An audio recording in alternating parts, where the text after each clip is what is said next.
Picture this. You're standing by a quiet river in feudal Japan, perhaps somewhere along the banks of the Kiso or Tone River. The late afternoon sun filters through ancient cedar trees, casting long shadows across the water. The air is thick with humidity, and the relentless drone of cicadas creates a hypnotic soundtrack that seems to pulse with the very heartbeat of the wilderness. You've been walking for hours, and the cool, inviting water beckons. You lean down, cupping your hands to splash some relief onto your sun-weathered face. That's when you feel it. A small, cold hand, impossibly strong despite its size, clamps around your ankle with the grip of a steel trap. The touch is wrong, alien, with skin like wet leather and fingers that end in razor-sharp claws. Before you can even draw breath to scream, you're yanked beneath the serene surface with violent efficiency. The last thing your terrified eyes register is a small, greenish figure with the ancient, wrinkled face of a turtle, its yellow eyes burning with a hunger that predates human civilization. This is how countless victims met their end in the old stories, pulled into the murky depths by Japan's most feared water demon. This was the Kappa, and it was no mere campfire story. For centuries, it represented one of Japan's most persistent and terrifying supernatural threats. Parents would warn their children about the creature that lurked beneath lily pads and river stones, waiting to drag the unwary to their doom. The Kappa wasn't just a monster.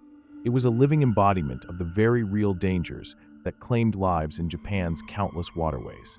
It would drown children and livestock with equal ruthlessness, and was said to perform an act so bizarre and violating that it defied belief, reaching inside its victims to extract the shirikodama, a mythical organ containing the human soul.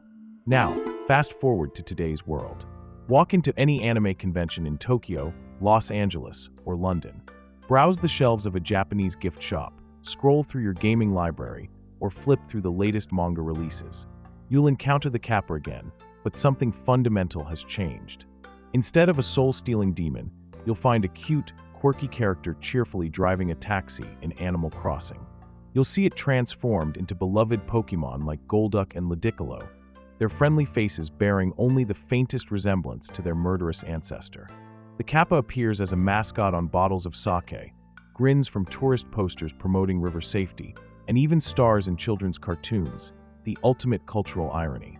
How did this extraordinary transformation occur? How does a creature born from humanity's deepest fears about the natural world evolve into a beloved, marketable icon of pop culture? This isn't merely the story of a monster receiving a cosmetic makeover. It's a fascinating case study in how an entire culture's relationship with fear, nature, and ancestral wisdom can undergo radical transformation. We're about to trace the Kappa's incredible journey from the terror-haunted riverbeds of ancient Japan to its starring role on screens around the world. To truly comprehend the magnitude of the Kappa's cultural transformation, we must first immerse ourselves in the world that birthed this terrifying legend. Ancient and medieval Japan existed in a reality where the boundary between the physical and spiritual realms was gossamer thin. This was a land where every mountain harbored kami, spirits, every forest concealed oni, demons, and every body of water potentially housed something far more dangerous than drowning. The very landscape of Japan contributed to the Kappa's fearsome reputation. The archipelago is crisscrossed with thousands of rivers, from the mighty Shinano to countless unnamed streams that rush down from mountain peaks during the rainy season. These waterways were essential for rice cultivation, transportation, and daily life, but they were also unpredictable killers. Flash floods could transform a peaceful stream into a raging torrent in minutes. Hidden currents could drag even strong swimmers to their deaths. The Kappa became the personification of these aquatic dangers, a way for the collective unconscious to process and understand the deadly capriciousness of water. The creature's name, Kappa, Hurtong, literally translates to river child, a deceptively innocent designation for such a malevolent being. But this linguistic choice reveals something important about how our ancestors viewed these entities. They weren't seen as external monsters, but as integral parts of the natural world, as native to the rivers as fish or water plants. Physical descriptions of the Kappa varied significantly across Japan's diverse regions, but by the Edo period, 1603 to 1868, a terrifying consensus had emerged. Most accounts described a creature roughly the size of a human child, standing 3 to 4 feet tall. Its skin was typically depicted as scaly or slimy, colored in sickly shades of green and yellow that would allow it to blend seamlessly with river vegetation. Webbed hands and feet marked it as perfectly adapted for aquatic life, while a hard, turtle-like shell protected its back from attack. The Kappa's face was perhaps its most disturbing feature, a grotesque amalgamation of simian and reptilian characteristics. Some descriptions gave it a monkey-like visage with intelligent, malevolent eyes, while others emphasized its turtle-like features, complete with a sharp, bird-like beak capable of tearing flesh. Its mouth was often described as being filled with rows of needle-sharp teeth, perfect for its carnivorous diet. But the Kappa's most distinctive and important feature was the sera, a bowl-shaped depression on the top of its head. This dish was perpetually filled with water from the creature's home river, and this sacred liquid was the source of its supernatural strength. As long as the sera remained full, the Kappa possessed power that far exceeded its diminutive size. In water, it moved with the fluid grace of a master swimmer, capable of outmaneuvering any human. On land, while more clumsy, it retained enough strength to overpower adult men. The feeding habits attributed to Kappa were the stuff of nightmares, varying in gruesomeness depending on the regional telling. Most commonly, they were said to drown their victims first, then feast on their livers, considered the most nutritious organ. Some tales described them as vampiric, draining their victims' blood while they were still alive. Others spoke of Kappa pulling people underwater to their lairs, where they would keep them alive as a fresh food source. Perhaps the most bizarre and disturbing aspect of Kappa folklore was their obsession with the shirikodama. This mythical organ, supposedly located within the human rectum, was believed to contain the very essence of a person's soul. The violation required to extract this organ added a deeply unsettling sexual dimension to the Kappa's predatory nature, making it not just a killer, but a defiler of human dignity in the most intimate way possible. Yet for all its monstrous qualities, the Kappa possessed characteristics that elevated it above a mindless beast. It was said to be highly intelligent, capable of learning human languages, and even mastering complex skills like medicine and engineering. This intelligence made it more dangerous, as it could set traps, make bargains, and manipulate human emotions. The creature's two great obsessions, cucumbers and sumo wrestling, added layers of complexity to its legend. Cucumbers were apparently irresistible to Kappa, more tempting even than human flesh. This weakness was so widely believed that families would carve their names into cucumbers and throw them into rivers as protective offerings. The practice became so common that cucumber rolls and sushi are still called kappamaki today. The Kappa's love of sumo wrestling revealed another crucial aspect of its nature, an unbreakable code of honor and politeness. Despite being a murderous demon, the Kappa was bound by strict rules of etiquette. If challenged to a wrestling match, it could not refuse. More importantly, if a human bowed politely to a Kappa, the creature was compelled by its own sense of propriety to bow in return, causing the precious water in its sera to spill out and leaving it powerless. This rigid adherence to social customs created fascinating contradictions within Kappa lore. A defeated Kappa, rather than seeking revenge, would become eternally grateful to anyone who showed it mercy. These reformed demons were said to become powerful allies, sharing their vast knowledge of medicine, bone setting, and hydraulic engineering with their human benefactors. Many Japanese villages claimed their irrigation systems had been designed with Kappa assistance. This duality, the blend of pure terror with quirky, almost comedic elements, is what made the Kappa such a memorable and enduring figure in Japanese folklore. It wasn't simply a one-dimensional monster. It was a complex character with rules, motivations, and even a twisted sense of honor. The seeds of the Kappa's transformation from genuine terror to cultural curiosity were planted long before the first anime was ever conceived. This metamorphosis began during the very period when Kappa folklore was at its peak, the Edo era, and accelerated through Japan's dramatic modernization in the 19th and 20th centuries. The Edo period marked a crucial turning point in how supernatural beings were perceived and portrayed in Japanese culture. This era saw the rise of mass media in the form of ukiyo-e, floating world pictures, intricate woodblock prints that could be produced in large quantities and distributed widely. Artists like Utagawa Kuniyoshi, Katsushika Hokusai, and Toriyama Sekian began depicting yokai in their works, and through this emerging print culture, creatures like the Kappa acquired standardized visual representations.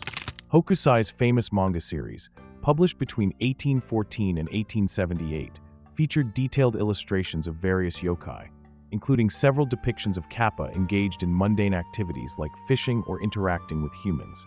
These images were revolutionary because they presented supernatural beings not as formless terrors lurking in the darkness, but as distinct entities with recognizable characteristics that could be studied, categorized, and even laughed at. The standardization of the Kappa's image through mass media had profound psychological effects. When a monster has no fixed form, it can embody any fear, take any shape that the imagination conjures in moments of terror. But once that monster is given a specific appearance, reproduced thousands of times and viewed in the safety of one's home, it begins to lose its ability to embody pure, unlimited dread. The Kappa was becoming familiar, and familiarity breeds not just contempt but comfort. Seikien's Gazu Hayaki Yagyo, the illustrated Demon Horde's Night Parade, published in 1776, was particularly influential in this regard. His methodical cataloging of supernatural beings treated them almost like specimens in a naturalist's field guide. The Kappa appeared alongside detailed explanations of its habits and characteristics, transforming it from a force of supernatural chaos into something that could be understood, categorized, and therefore controlled. The artistic treatment of Kappa during this period also began to emphasize their more comedic aspects. Prints showed them being outwitted by clever humans, slipping on riverbanks, or engaged in amusing activities like trying to learn human customs. The creature's obsession with cucumbers became a frequent source of humor, with artists depicting Kappa abandoning their murderous plans at the sight of their favorite vegetable. The real death blow to the Kappa's fearsome reputation came with the Meiji Restoration of 1868 and the subsequent period of rapid westernization known as Bunmei Kaika, civilization and enlightenment. The new government, eager to modernize Japan and gain respect from Western powers, actively worked to suppress what it saw as backward superstitions. Traditional beliefs in yokai were dismissed as obstacles to progress, relics of a less enlightened age. Scientific education began to replace folkloric explanations for natural phenomena. That mysterious gurgling sound in the river wasn't a Kappa calling to its victims. It was simply water flowing over rocks. Unexplained drownings weren't the work of malevolent spirits, but tragic accidents that could be prevented through better safety measures and swimming instruction. The railroad, telegraph, and electric lighting pushed back the boundaries of the unknown, leaving fewer dark corners where monsters could hide. This cultural shift created what anthropologists call the folklorization process, the transformation of living beliefs into cultural artifacts. The Kappa didn't disappear. Instead, it migrated from the realm of immediate, visceral fear into the safer category of folklore. Stories from the past that were preserved for their cultural and historical value rather than their literal truth. Meiji-era scholars like Yanagita Kunio began systematically collecting and studying these traditional tales, treating them as important windows into the Japanese psyche rather than literal accounts of supernatural encounters. This academic approach further domesticated the Kappa, transforming it from a living threat into a subject of scholarly inquiry. The advent of newspapers and magazines in the late 19th century also played a role in the Kappa's transformation. Journalists would occasionally report on supposed Kappa sightings, but these accounts were often treated with skepticism or presented as curiosities rather than genuine news. The very act of reporting on Kappa encounters in a modern media format helped to frame them as quaint local legends rather than immediate dangers. By the early 20th century, the Kappa had completed its journey from monster to myth.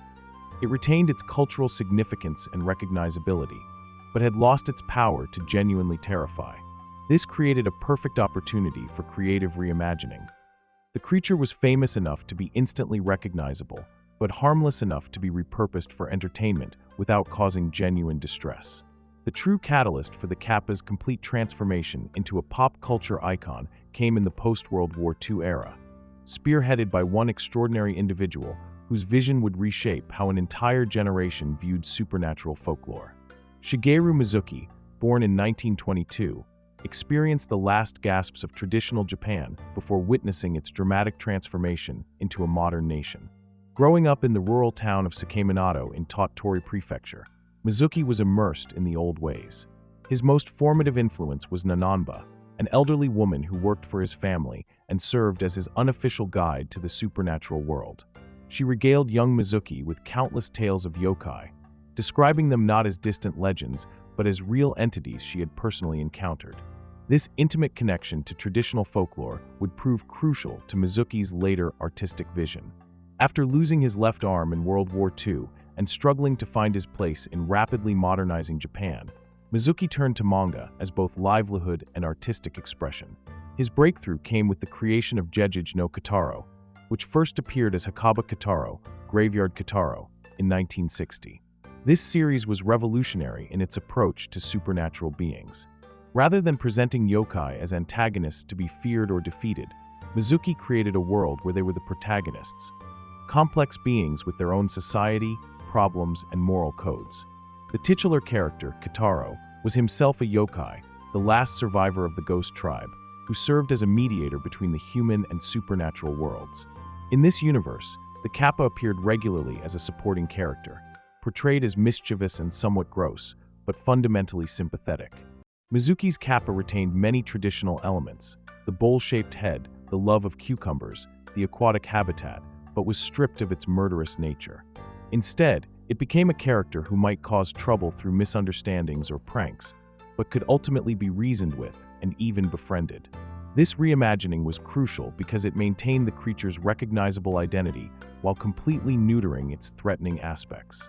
The success of Jeijiji no Kitaro sparked what became known as the yokai boom of the 1960s and 1970s. Suddenly, supernatural beings were everywhere in Japanese popular culture, not as monsters to be feared, but as characters to be entertained by. Mizuki's influence extended far beyond his own work. He essentially wrote the playbook for how traditional monsters could be successfully adapted for modern audiences. The impact of this transformation became evident as the Kappa began appearing across different media formats. In anime adaptations of Mizuki's work, the Kappa was fully animated, its movements and expressions making it even more relatable and less threatening. Television variety shows began featuring yokai as comedy characters, with performers in Kappa costumes engaging in slapstick humor that would have been unthinkable in earlier eras. The 1980s and 1990s saw the Kappa's complete integration into mainstream Japanese pop culture. The creature appeared in countless anime series, often as a recurring background character or comic relief. Shows like Urusei Yatsura and Ranma one-half featured Kappa characters who were portrayed as quirky neighbors rather than supernatural threats. This constant, casual exposure further normalized the Kappa in the public consciousness. But it was the emergence of video games that truly launched the Kappa into global recognition. The medium of interactive entertainment proved perfect for creatures that had always been defined by specific rules and behaviors. Game designers could translate the Kappa's traditional weaknesses and obsessions into gameplay mechanics, creating characters that were both culturally authentic and mechanically interesting. Nintendo's Super Mario series played a crucial role in this global expansion. While the Koopa Troopas aren't explicitly called Kappa, the connection is unmistakable. Turtle-like creatures whose defensive capabilities are neutralized when they're flipped on their backs, directly paralleling the traditional Kappa's weakness when its head bowl is emptied. Shigeru Miyamoto, the series creator, has acknowledged the folkloric inspiration behind these iconic enemies. The Pokémon franchise, launched in 1996, took the Kappa's transformation to its logical conclusion. Multiple Pokémon species draw clear inspiration from Kappa folklore, but none more obviously than the Lotad evolutionary line. Lotad, Lombra, and Ludicolo all feature the characteristic lily pad hat that functions identically to the traditional Kappa's water-filled bowl.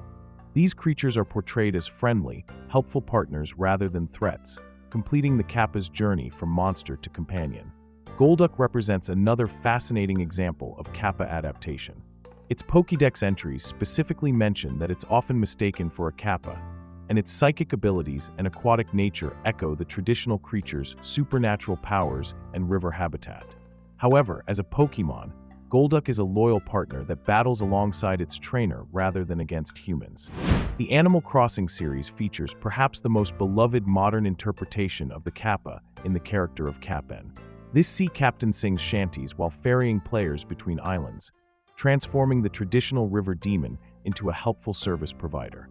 The character retains the distinctive turtle-like appearance and aquatic association, but channels these traits into wholesome, family-friendly activities. Other game series have found creative ways to incorporate Kappa elements. The story of seasons, formerly Harvest Moon. Farming games often feature Kappa that can be befriended by offering them cucumbers, a direct, playful nod to traditional folklore that transforms ancient appeasement rituals into casual gameplay mechanics. This proliferation of friendly Kappa characters across Japanese media created a feedback loop that further softened the creature's cultural image. Children growing up with these games and shows formed positive associations with Kappa imagery, making them even more receptive to cute, non-threatening interpretations of the character. The ultimate irony of this transformation is visible today in Japan's approach to water safety. Many rivers and lakes now feature warning signs that include cartoon Kappa characters cautioning against dangerous swimming or diving. The very creature that was invented to embody the deadly dangers of waterways is now used as a friendly mascot to deliver those same safety warnings, a complete reversal of its original function. The Kappa's remarkable evolution from supernatural terror to beloved character represents more than just a single creature's makeover. It's a window into the fundamental ways that cultures process fear, adapt to change, and maintain connections to their ancestral past. Understanding why this transformation occurred requires examining the complex interplay of societal change, media influence, and the unique characteristics that made the Kappa particularly suited for reinvention. At its core, the original Kappa served a crucial psychological function in pre-modern Japanese society. It was what anthropologists call a cautionary spirit, a supernatural being whose primary purpose was to embody and communicate real-world dangers. The Kappa didn't just represent the fear of drowning. It was a sophisticated psychological tool that helped communities process their anxiety about the unpredictable, often deadly nature of Japan's waterways. This function became obsolete as Japan modernized. Improved infrastructure, scientific education, and better safety protocols dramatically reduced the everyday dangers associated with rivers and lakes. Swimming instruction became widespread, water quality monitoring was implemented, and emergency response systems were established. The mysterious, uncontrollable dangers that the Kappa had personified were increasingly replaced by understood, manageable risks. When a cultural symbol loses its original function, it faces a kind of evolutionary pressure. It must either find a new purpose or fade into irrelevance. The Kappa's survival and transformation can be attributed to several key factors that made it uniquely adaptable to new roles. First, the creature possessed what media theorists call high mimetic potential, characteristics that make it easily remembered, recognized, and reproduced. The Kappa's distinctive appearance, with its turtle-like shell, bowl-shaped head, and small stature, created a visual identity that was both unique and simple enough to be easily replicated across different media formats. This visual distinctiveness is crucial for any character hoping to succeed in mass media, where instant recognition is paramount. Second, the Kappa's behavioral quirks provided rich material for creative reinterpretation. Its obsession with cucumbers could be transformed from a supernatural weakness into an endearing personality trait. Its compulsive politeness, originally a clever plot device for escaping the monster, became a marker of good manners and social responsibility. Its love of sumo wrestling evolved from a dangerous challenge into a symbol of fair play and sporting competition. The creature's intelligence and capacity for learning also made it suitable for positive reinterpretation. Unlike mindless monsters that could only be feared or destroyed, the Kappa's traditional wisdom and problem-solving abilities could be reimagined as helpful traits. This cognitive complexity allowed creators to develop Kappa characters with depth and personality beyond their supernatural origins. Media psychology research has shown that repeated exposure to modified versions of fearful stimuli can lead to what's called systematic desensitization, the gradual reduction of anxiety responses through positive associations. The constant presence of friendly, helpful Kappa characters in anime, manga, and video games created new neural pathways in viewers' minds, gradually overriding ancient fear responses with feelings of familiarity and affection. The timing of this transformation was also crucial. The Kappa's reimagining coincided with Japan's post-war cultural renaissance and its emergence as a global media powerhouse. As Japanese entertainment products gained international popularity, they carried these reformed yokai characters to audiences worldwide.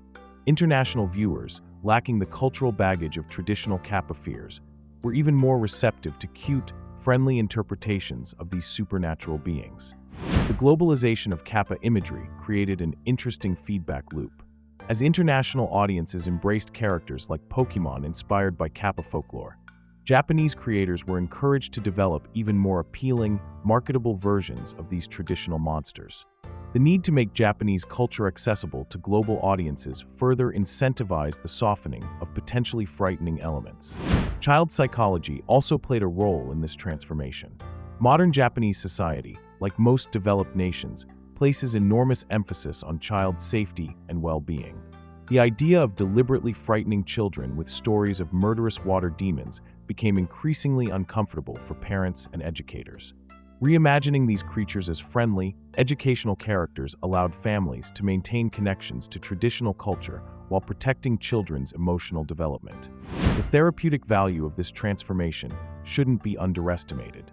By converting sources of ancestral fear into objects of affection, Japanese culture found a way to process and integrate its darker folkloric heritage without being traumatized by it.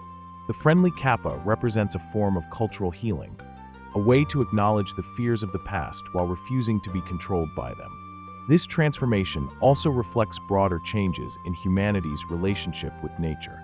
The original Kappa embodied a worldview where nature was unpredictable, dangerous, and filled with malevolent forces that required constant appeasement. Modern environmental consciousness, while still recognizing nature's power, emphasizes harmony, conservation, and coexistence. Friendly Kappa characters align with this contemporary ecological philosophy, serving as ambassadors for water conservation and environmental protection rather than symbols of nature's hostility. The commercial aspects of this transformation cannot be ignored either. Cute, marketable characters generate revenue through merchandise sales, licensing deals, and media franchises in ways that genuinely frightening monsters cannot. The economic incentive to create appealing, non-threatening versions of traditional creatures has been a powerful force driving their evolution. Finally, the Kappa's transformation reflects a broader cultural shift toward optimism and empowerment. Modern audiences prefer stories where problems can be solved, where understanding leads to friendship, and where even the most unlikely allies can be found. The evolution from monsters to be feared to friends to be made mirrors humanity's growing confidence in its ability to understand and improve the world around it. The extraordinary journey of the Kappa, from the nightmare-haunted rivers of feudal Japan to the bright, pixelated worlds of modern video games, reveals profound truths about how human cultures adapt, survive, and reinvent themselves across generations. This transformation represents far more than the simple rehabilitation of a single folkloric character. It demonstrates the remarkable fluidity of cultural meaning and the eternal human need to recontextualize ancestral wisdom for contemporary understanding. The Kappa began its existence as an answer to fundamental questions born from humanity's most primal fears. What unseen dangers lurk in the natural world? And how can we teach our children to respect forces beyond their control? For centuries, it served as both warning and explanation, giving form to the formless anxieties that arose whenever people approached the water's edge. The creature was a masterpiece of psychological engineering, terrifying enough to command respect, specific enough to be memorable, and complex enough to embody the full spectrum of human relationships with the natural world. But as the questions changed, so too did the answers. Modern society no longer needs supernatural explanations for drowning accidents or mysterious sounds in the night. Instead, we seek different kinds of understanding. How can we maintain connections to our cultural heritage? How can we transform fear into wonder? And how can we find friendship and meaning in a rapidly changing world? The Kappa's evolution into a beloved pop culture icon represents our collective response to these new challenges. Perhaps most remarkably, this transformation has occurred without completely erasing the creature's essential nature. Today's friendly Kappa characters still inhabit aquatic environments, still love cucumbers, and still display the distinctive physical features that made their ancestors recognizable. The core iconography has been preserved even as its emotional resonance has been completely reversed. This suggests that cultures possess an almost instinctive understanding of which elements of their heritage are worth preserving and which can be safely modified or discarded. The global success of Kappa-inspired characters in video games, anime, and other media demonstrates something even more profound: the universal human capacity to find meaning and connection in transformed symbols. International audiences who have never heard of traditional Japanese water spirits can still form emotional bonds with Pokemon like Golduck, or feel genuine affection for characters like Kappa from Animal Crossing. This suggests that certain archetypal patterns, the wise trickster, the reformed enemy, the helpful guide, transcend cultural boundaries and speak to fundamental aspects of human psychology. The Kappa's story also illuminates the crucial role that mass media plays in shaping cultural consciousness. Without the standardizing influence of woodblock prints, the sympathetic reinterpretation by artists like Shigeru Mizuki, and the global reach of video games and anime, the Kappa might have simply faded into historical obscurity as belief in traditional yokai declined. Instead, these media formats provided new life support systems for ancient folklore, allowing it to survive and thrive in forms that would have been unimaginable to its creators. This transformation raises important questions about authenticity and cultural preservation. Is a cute, helpful Kappa character still authentically Japanese folklore, or has it become something entirely new? The answer may be that authenticity itself is a fluid concept, that the true essence of folklore lies not in preserving its original form unchanged, but in maintaining its ability to serve human psychological and social needs across different historical contexts. The Kappa's evolution also offers hope for other aspects of human culture that seem trapped by their problematic histories. It demonstrates that even the most deeply ingrained cultural symbols can be successfully reimagined without losing their essential identity. This process of transformation, preserving what is valuable while discarding what is harmful, may be one of the most important skills that cultures can develop as they navigate an increasingly complex and interconnected world. Looking forward, the Kappa story is far from over. As new media technologies emerge and global culture continues to evolve, we can expect to see further iterations of this ancient creature. Virtual reality experiences might allow people to swim alongside friendly Kappa in their virtual river homes. Artificial intelligence might enable interactive Kappa companions that can hold conversations about everything from cucumber recipes to water conservation. The creature that once embodied humanity's fear of the unknown now represents our endless capacity for creative reinvention. The transformation of the Kappa ultimately tells us something profound about the nature of fear itself. The dangers that our ancestors encoded in supernatural beings, drowning, isolation, the hostile forces of nature, haven't disappeared from the modern world. But we've learned to face these challenges with better tools, greater understanding, and more effective collective responses. By transforming our monsters into friends, we haven't forgotten the dangers they represented. We've simply chosen to meet those dangers with courage, creativity, and hope rather than terror. In the end, the Kappa's journey from demon to darling reminds us that folklore is not a museum piece to be preserved unchanged, but a living, breathing expression of human creativity and wisdom. Like the rivers where the original Kappa was said to dwell, cultural meaning flows continuously, carrying ancient wisdom forward while adapting to new landscapes and new needs. The creature that once pulled children beneath the dark waters of fear has learned to swim in the bright streams of imagination, teaching us that even our deepest anxieties can be transformed into sources of joy, wonder, and connection.